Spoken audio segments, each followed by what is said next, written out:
Kag sa numero 1 sa mga balita sa Negros subong adlaw.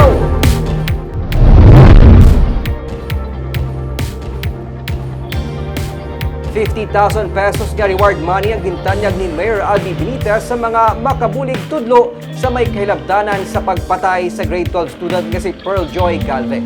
Stepfather sang biktima ang wala sa gihapon nagapakita. Yaring report.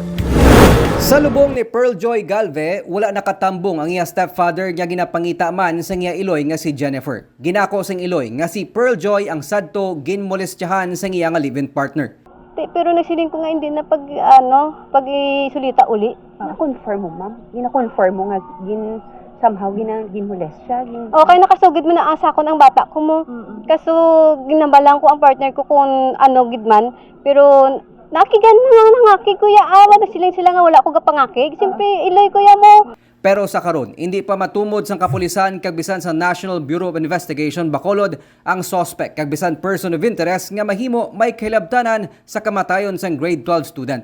Ganing iloy ang nagapanawagan karon siya sini live-in partner nga magpakita na agud masabat ang mga palamangkutanon sa iya. Sa partner ko kung sa diin ka man subong, kabay pa nga makapakapakita ka diri sa amon para mabalaan man namon kung ano man ang sa side mo kay para maklaruhan bilas ang tanan kay nga adamo nagahaboy sa imo sang istorya nga na hindi amo di simpre gusto ko ya mabatian man sa iya. Si Mayor Albi Benitez personal nga nagtanyag sang ₱50,000 nga cash reward upod sa Bacolod City Police Office para sa makabulig sulbar sa kamatayon sang biktima. Ang original nga ginastorya namon ni CD was an amount of 50,000 for information that could lead sa solving the case. No? Now, if there is a recommendation to increase that, I will wait for the city director to give that proposal and I will consider that. I met the mother. Yes. Ang iloy nagkitanay kami ginastorya sa akon. So I gave her the assurance that the city of Bacolod will do everything para ma-apprehend ang mga naghimo sila.